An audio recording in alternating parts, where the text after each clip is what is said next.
Vamos acá al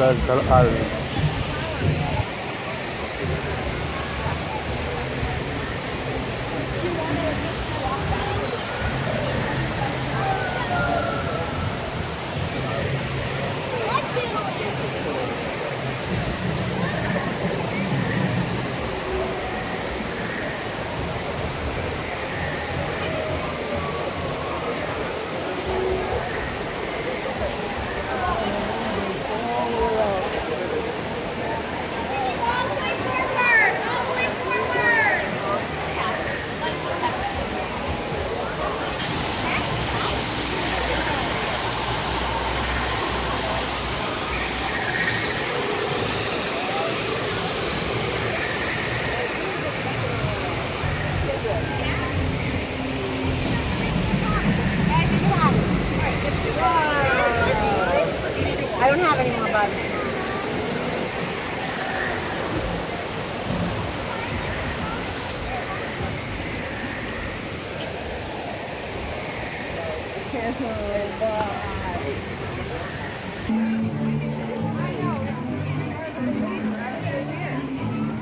Yeah, it feels like we're just sitting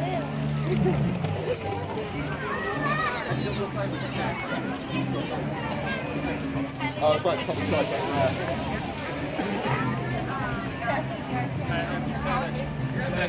Yeah, I'll use my phone.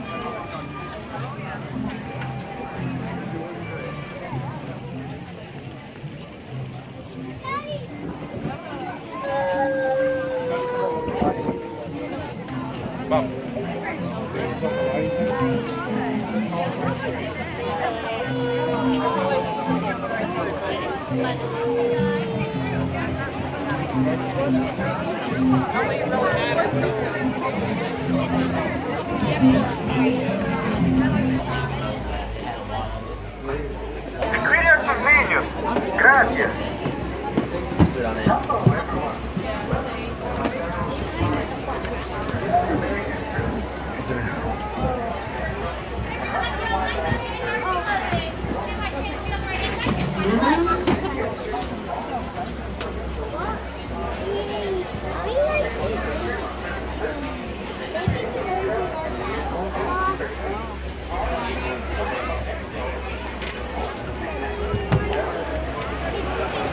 Thank you. As we say here in Harambe Twin Day, let's go. Well, ciao everybody. My name is RJ Pearson. We're out here today, and I do have a couple of reminders for you before we can start our journey. I do need everyone to remain fully seated at all times. Children are more than welcome to sit up on laps. Just please do not hold them up into the air like a Biggie and Simba. Now it's going to be a very, very bumpy trip out here, so hold on to any of those loose articles. If something falls out of this truck, I cannot stop to go pick it up. And just keep all of your hands, arms, feet, and legs inside this vehicle at all times.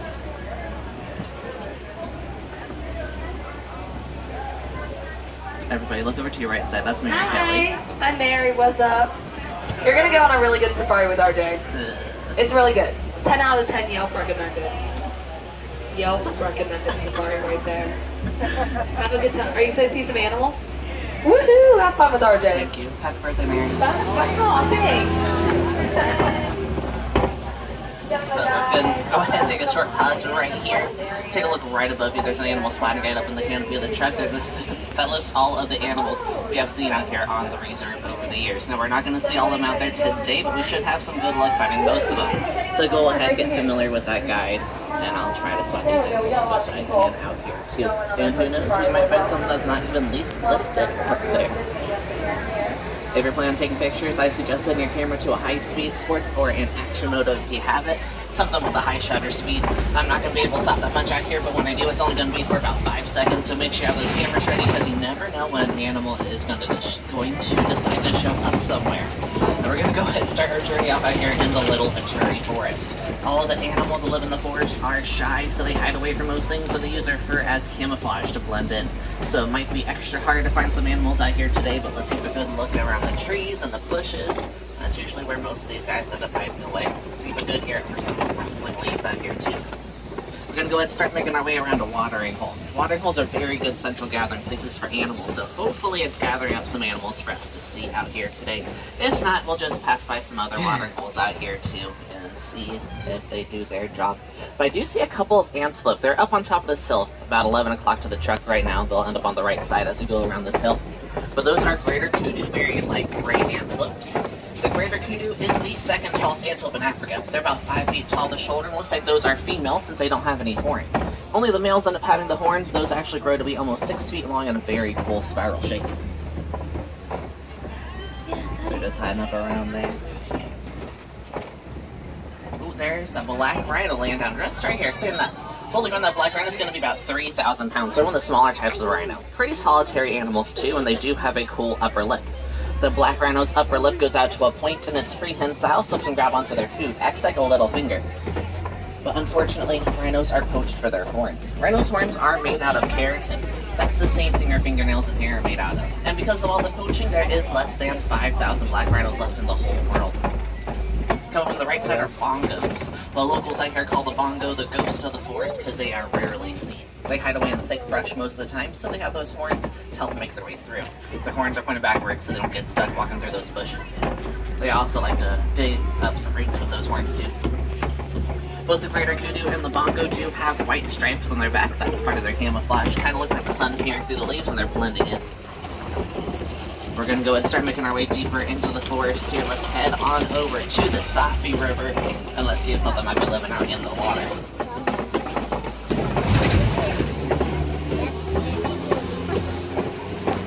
Let's keep a good lookout for some bubbles or ripples out here. That's a really good sign something's getting ready to pop up to say hello.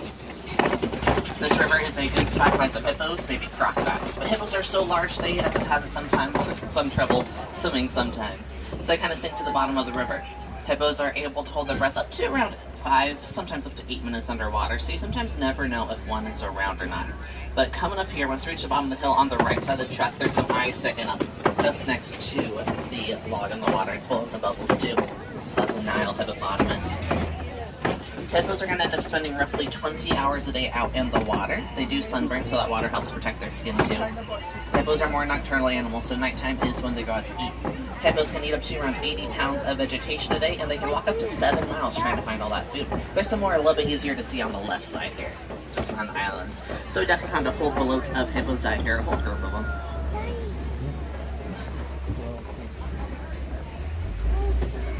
Coming up on the island are some pink-back pelicans. They do end up getting a very nice pink-back during mating season, and there can be anywhere from 20 to almost 200 nesting pairs in the same area. They're the smallest type of pelican with just an 8-foot wingspan, but all pelicans do use those flaps of skin under their beaks as a net to catch their food. Now take a look at this hippo next to this island here. If you look very closely, there is a baby hippo over there, but I do need everyone fully seated at all times. When that little baby is born, it weighs almost 50, and sometimes up to 100 pounds, and it's going to nurse for the first 8 months of its life, so it's pretty rare to see it up and about. Swimming like that, it's usually underwater, eating up some food. Looks like there's some Nile crocodile here too. They're the largest species of crocodile in Africa. They can grow to be anywhere from 16 to 20 feet long. That's as long as a giraffe is tall. Crocodiles are ectothermic, which means they have trouble controlling their body temperature. So if these guys get too warm, they open up their mouths to let out the extra heat, just like they're doing here. They're also very lazy. They sit around and wait until their dinner comes to them, usually in the water too. They can hold their breath up to 2 hours underwater waiting for their food.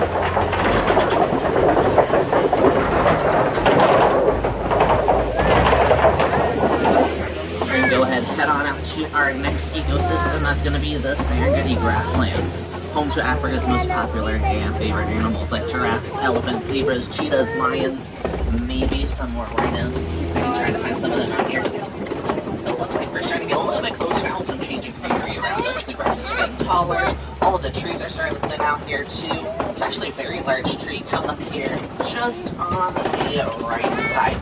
This is a baobab tree. They're also known as the upside-down tree since they are going to remain leafless for just about 9 months out of the year, so those limbs end up looking like a big root system. So those trees will hold all of the water and nutrients needed to survive in that very large trunk. Should be able to find some more as we go around out here. But this come up is my favorite view of the reserve because it gets a great sneak view of the animals that live out here. But this, of course, is the wild Africa everybody knows and loves, and the one that we are trying so hard to protect. So as we reach the bottom of the hill here, come up on the right side are some Nkoli cattle, these really big and U-shaped horns. These horns can grow to be anywhere from 4 to almost 5 feet long, and they only weigh about 15 pounds each, which is very light for their size since they're mostly hollow. It's kind of a honeycomb shape in there that allows those cows to circulate blood through the horns, helps them cool off if they get too warm. So it's kind of like a natural AC system for those cows. The Ankole cattle is the only domesticated animal out here on the reserve, so they're also known as the Watusi cattle, named after the tribe who domesticated them. And the people did use them as a sign of wealth, so the more cows you own, the richer your family was. There's gonna be a cave come up ahead here too. We're gonna take a quick peek around this cave. Oh, actually walking around, there's a whole pack of African wild dogs. They're also known as the painted dog. They get a name for their spots. But these dogs are one of the best hunters out here. They are a lot better at hunting than any of the large cats. Since these dogs hunt in their packs, would range from 5 to almost 20 dogs. So you're gonna have around a 90% success rate hunting. But these dogs don't bark. They only squeak and chirp at each other. So they sound like squeaky toys all the time. Sometimes like little puppies too. So they're very cute. They look fluffy, but they're extremely vicious.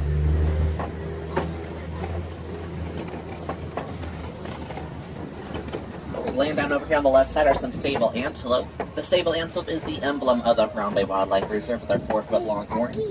And they do have that reddish brown fur, so those are females. The males are going to end up having just a plain old brown, sometimes darker brown fur. But whenever you see the sable antelopes migrating around the savannah, they're always led by females. Let's find some nice termite mounds here.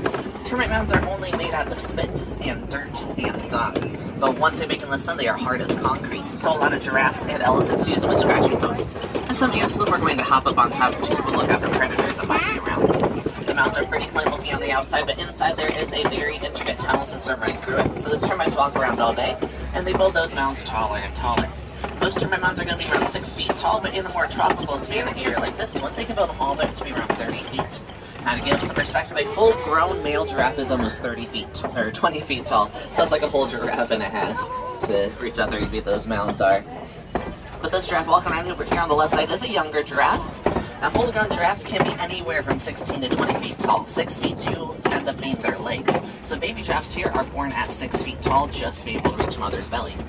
But giraffes also give birth while standing, so it does mean that those babies do end up having a 6-foot drop when they're born right on their heads. A couple more younger ones come up on that right side, alongside the fully grown ones here too. But these are Maasai giraffes. You can tell by their very jagged and irregular spots. There's 4 different species of giraffes with 9 subspecies, but each does have its own special spot. I can see these 2 giraffes, one with its head upside down, kind of hitting each other with their heads. The older giraffe is teaching the younger one how to fight right now. So whenever giraffes fight, they will swing their big necks around and hit each other with their heads, especially with those ossicones on their head. Those do a lot of damage. Those little horns on top of their heads are called ossicones. They're not technically horns. When an animal does have horns, they are born without them. They grow in after a couple months. These giraffes are born with their ossicones, so they are part of their skull and attached to it, made out of bone. So they do end up having skin and fur covering them as well. Whole herd of white-bearded wildebeest out here on the right side, as well as some springbok, very small antelope. Those little springbok only stand at 3 feet tall, but they are one of the fastest land animals. The springbok can run up to 50 miles an hour, so a little bit slower than a cheetah. They also have the ability to jump anywhere from 6 feet straight up into the air to 13 feet into the air if they are running forwards. The wildebeest are the largest migratory mammal. Roughly 2 million of them migrate every year, anywhere from 500 to almost 1,000 miles. A typical herd consists of 20, but once they start migrating, the herds can grow to be around 1,000, and that's when they give birth. So the large number helps protect all those little ones. Little baby wildebeest are able to start walking within 15 minutes after being born, so that just helps them keep up with that migrating herd so nobody gets left behind. Let's go make our way to the other side. There's a really big rock here. Work our way around Monkey Point. Now we like to call it Monkey Point because we can usually find some mandrills, but those mandrills are very shy and reclusive, hiding away from things that they don't know or understand. They do spend most of their time on the ground, so they'll keep a good lookout around the bushes, see if they're hiding around them. But I do see one just sitting in between all these trees, little patch of trees here, up on top of that mound. There's a couple of them. There's actually a baby one out there too. The mandrill is the largest type of monkey out here. They're one of the only monkeys that use facial expressions like we do. So to show friendship, they bare their teeth. So smile to show friendship just like us.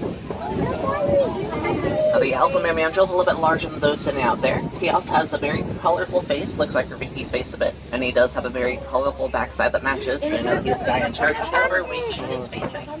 There are some elephants out here on that right side. Looks like some of them are pretty young. Now, elephants do end up living in a matriarchal society, so whenever you see that really large herd of elephants, it's going to be all females with their young, and those herds are led by the oldest, most wise female. Male elephants are very solitary, so whenever a male reaches maturity, he gets pushed out of that herd. He's going off by himself, or that male might just join a bachelor group. It kind of just stays like that until their herd lets him in for a few days. Those elephant bachelor groups are very loose, so they don't really care if anybody comes in or goes out of them. They're usually meant for the younger males most of the time, and they're very small herds too, around like 3 to 5 elephants. So this might be a bachelor group here. But we're going to go ahead and continue on over this older bridge just around this corner, work our way through a red clay pit, and we will see if any more elephants are out here to find. So let's make our way over this bridge and work our way through that red clay.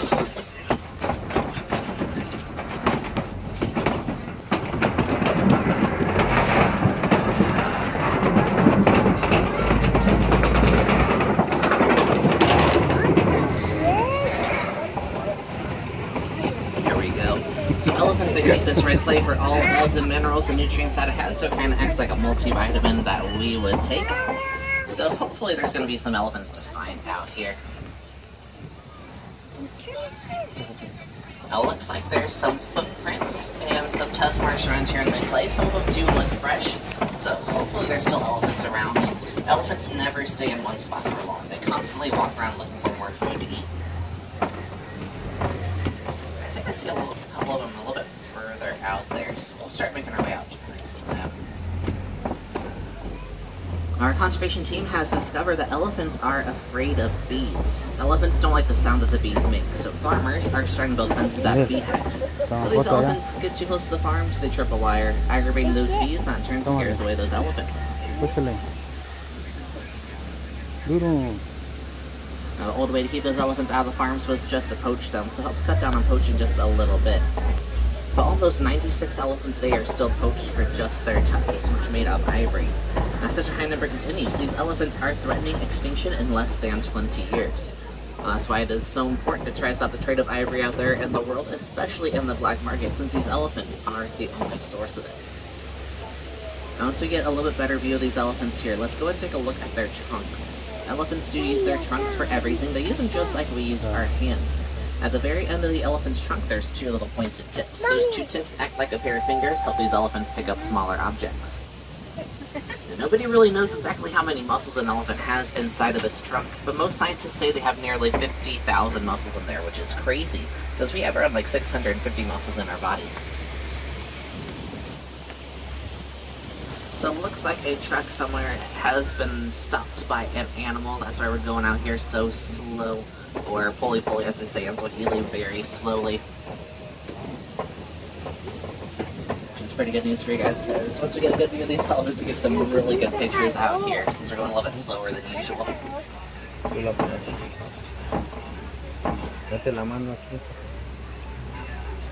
But once we pass this bamboo here,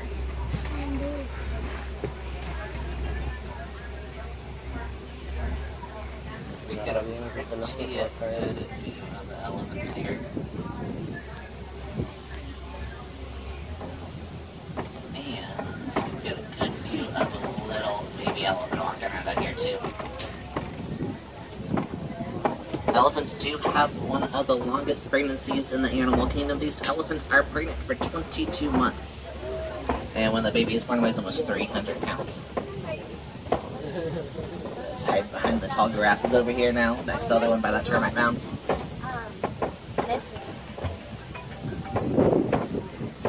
So if these elephants get too warm, they will flap their ears back and forth. That helps them cool down. They have capillaries right behind the ears to help them do that.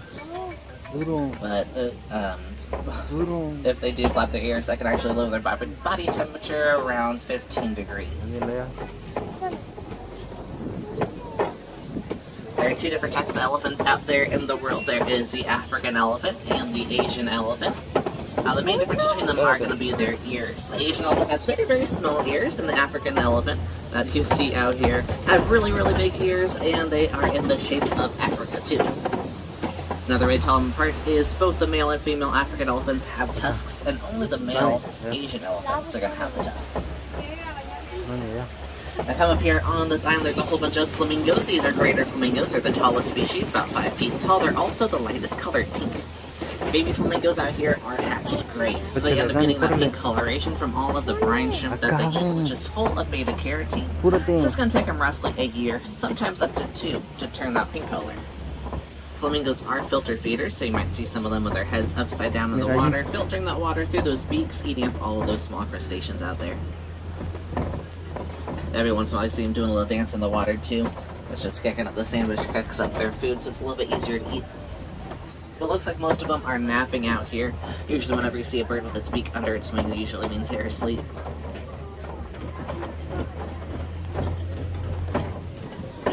Let's go and see if there's anything else hiding up over on this other end of the savannah. Toma foto ahí.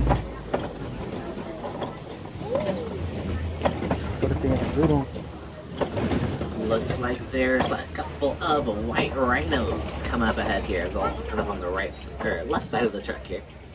A fully grown white rhino is going to be about 5,000 pounds. So they are a lot bigger than the black rhino we saw earlier.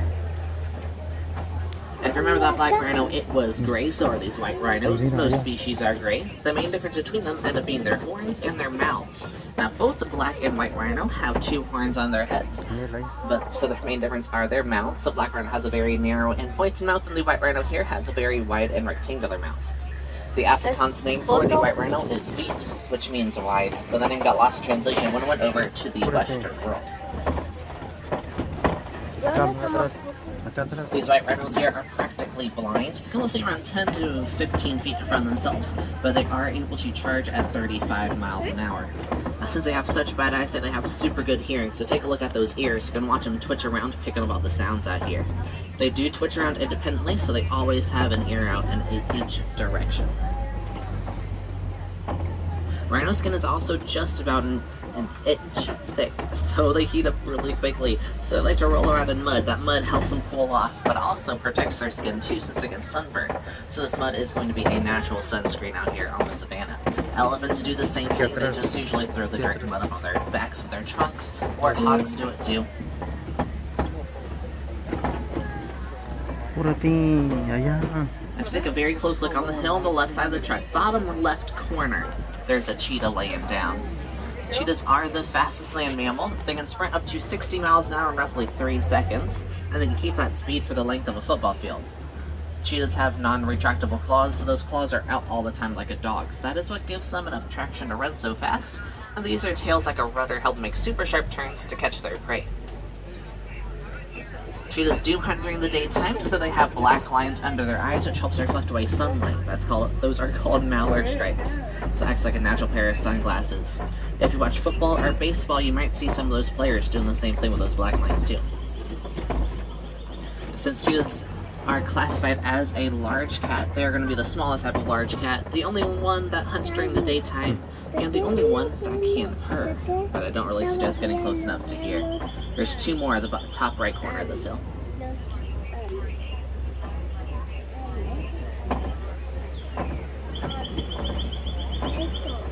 There's some pretty large rocks. I saw come up ahead here. You can't distinguish it through the trees. This is a Kobe rock formation. So we'll start making our way around these rocks. Now whenever you see rocks like this, it's a really good sign that more large cats are around, like maybe some lions. But lions can be very lazy animals. They like to sit around and sleep for 16 up to 20 hours a day. They're going to be more active at nighttime. That's when the females go out hunt for the food, and the male usually stays back protecting all of his cubs in his territory. Since these lions are lazy, they do hide away in between all the rocks or in the shadows of the trees most of the time, and I do see a male laying down just between this last tree and that tiny bush. So even though lions are lazy, they do eat up to around 50 pounds of food a day, and they do have the ability to leap 20 feet to catch their prey. Now that is when they start roaring, is after they catch their prey, sometimes around dusk. But those roars can be heard up to around 5 miles, letting everybody know that there's some food. Lions do have really good eyesight too. Their eyesight's around the same as ours during the daytime, but at nighttime it's 6 times better. Couple more animals out here on the right side. There's a couple zebras and ostrich, more rhinos too. We'll get a little bit better view of those zebras here in just a moment. But those ostrich back there, they are the largest type of bird unable to fly because their size. But their tiny itty bitty wings do have them run at just about 30 miles an hour. It looks like all those ostrich over there were females too, since they had gray feathers. Males are going to end up having black feathers. We'll try to get a little bit closer to those zebras here.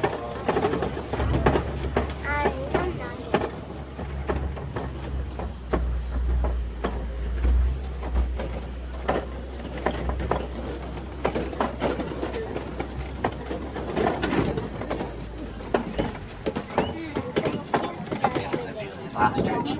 There's that zebra. Now every zebra up here does end up having its own special set of stripes, just like we have our own special set of fingerprints. And they are also very strong animals too. A zebra has enough force in its kick to break the jaw of an attacking lion. Now these are plain zebras or common zebras, so they are going to be mostly black with white stripes. Most zebras are this way. Their skin follows along that pattern of their fur, so that's why they're just mostly black with white stripes. There's one species out there, the gravy zebra, which is mostly white with black stripes, just because it has a white belly. There's a couple of ostrich eggs next to the zebras over there. One ostrich egg is going to weigh about 4 pounds. It can take 35 days for one to hatch, but those shells are strong enough to hold up the weight of a human. And one egg does end up equaling about 2 cartons of eggs from the store. We're going to go ahead and start making our way over into Magadi Glen, still in the newer areas out here. Some people donate their unused land to help the conservation efforts that we have, so we never know exactly what animals live out here on these new parks, but let's keep a good lookout for some as we make our way around. I do see one already here. So up here on the right side of the track, on top of that hill, there's a yellow-billed stork. They have a wingspan of 5 feet, and they are carnivorous, so they eat up all the fish and frogs and snakes out there in the water. To catch their food, they open up their beak, place it into the water, and they just kind of sit around and wait until their prey swims through. Up on top of the hill on the left side of the truck is a scimitar-horned oryx. They get that name from the shape of their horns, kind of like a scimitar sword. You can usually find the oryx out in the desert because they are really good at preserving water. They go up to 9 months without drinking any, and their bodies do not start sweating until their internal temperature reaches 115 degrees. But these oryx do travel towards a glen like this one every once in a while to rest up and get some good food. I'm thinking that's about all this area has in store for us. We are going to go ahead and start making our way back towards the edge of the village, where I will drop you guys off at back towards the warden's post. Now we do a lot to help conservation out here on the reserve. One easy way you can help today is just by making a donation to the Disney Conservation Fund. All proceeds that go to the fund go directly to the animal programs that it helps with. One of those programs is with the elephants and those beehive medicines. You can make a donation at any of the food or merchandise locations here. If you have any more questions about that, you can ask those cast members. You also get a pretty cool button just for making a donation. Also just as easy as nearing your total to the next dollar.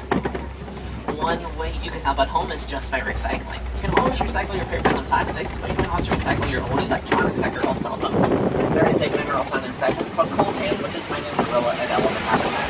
The more electronics you're able to recycle, let's have to help us put together for those animals. If you want more up-close animal encounters, go on over to Gorilla Falls, which is right next door. Find some bacon mole rats, meerkats, underwater viewing of hippos, and the gorilla sanctuary over there. And that just names a couple of the animals you might see.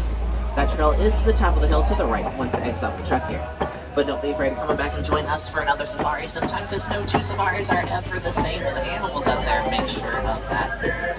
We will be making our way up to a dock here in just a moment or two, so go ahead and start gathering up any of those personal belongings you might have. Double check your pockets, double check your seats. I don't want you guys to leave anything behind. It's a pretty bumpy trip out there, so something might have fallen out. And once you guys do exit off the truck here, at the very top of the hill is going to be your stroller parking. To the right side of the stroller section, and go pet safari your animals. And you never know what other animal friends might decide to say hello over there too. You can also meet Rafiki and Dr. Summons over there as well. And that just names a couple of things you can do over at Rafiki's Planet Watch. Now that area of the park does close a little bit earlier today. It will close at 5 o'clock, and the last train does leave at 4:30, so definitely plan accordingly if you want to check out that area.